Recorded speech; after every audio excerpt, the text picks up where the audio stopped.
Téléstar, vous avez choisi d'abandonner l'aventure koh Lanta, le feu sacré. Que s'est-il passé? L'épisode de l'infirmerie a-t-il été la goutte d'eau qui a fait déborder le vase? Benjamin, disons que c'était un tout.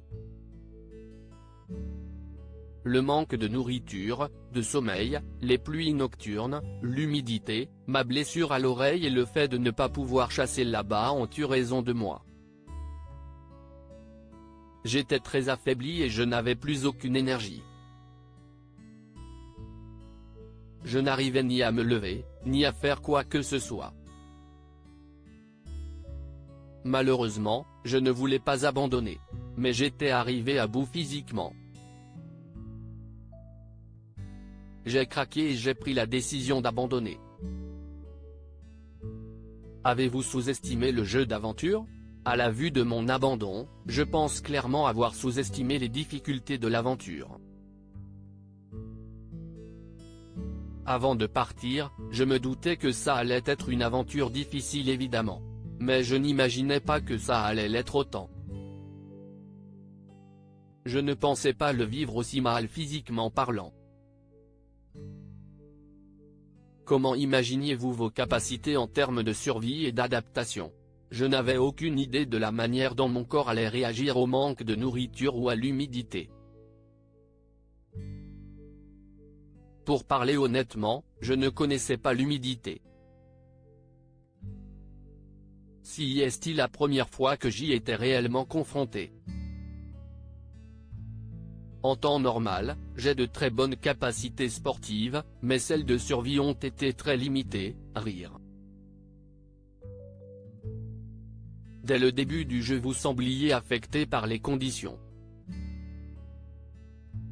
Vous étiez peu actif sur le camp et avez déclaré ne pas être un aventurier dans l'âme.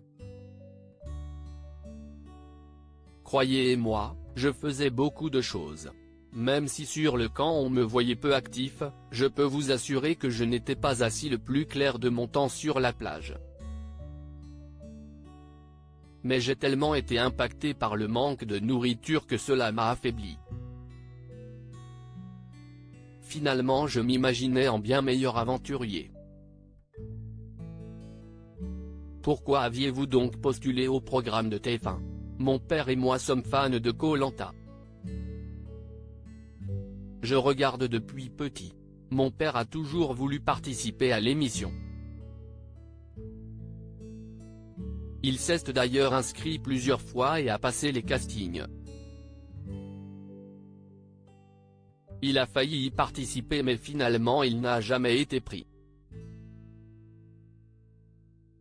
En participant, je me suis dit que j'y allais pour représenter mon père et le rendre fier. Je pense qu'il l'a été, mais maintenant qu'il sait que j'ai abandonné, il est déçu. Rire, avez-vous discuté de votre abandon avec vos coéquipiers? Ce n'est pas évident de faire ce genre d'annonce. J'ai mis un peu de temps à le dire, mais j'en ai parlé le jour même. Ils ont essayé de me dissuader, mais c'était déjà tout réfléchi.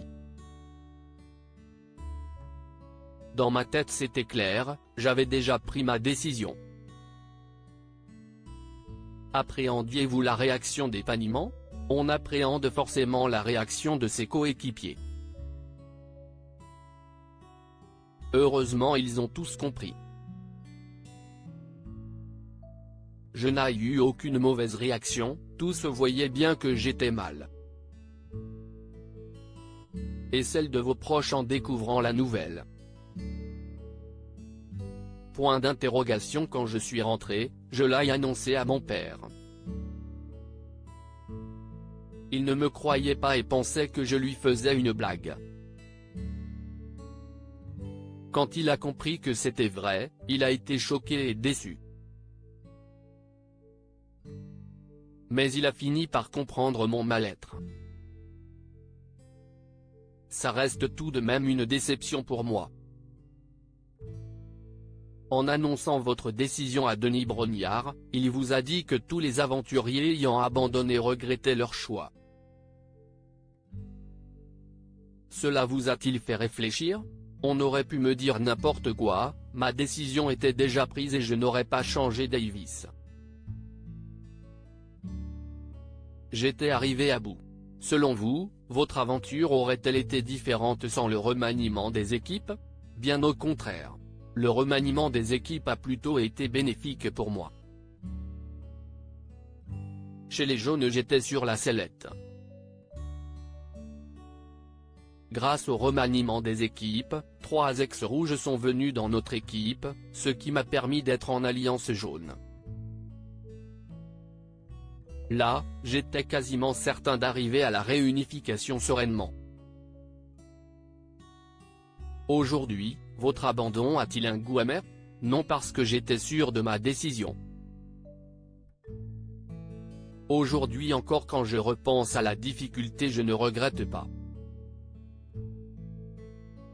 Je suppose que quand je vais voir les épisodes où je ne suis plus là, voir des choses que j'aurais pu vivre ou des épreuves que j'aurais pu aimer, je sais que ça va me faire quelque chose. Mais je ne regrette rien, je ne changerai rien de mon aventure.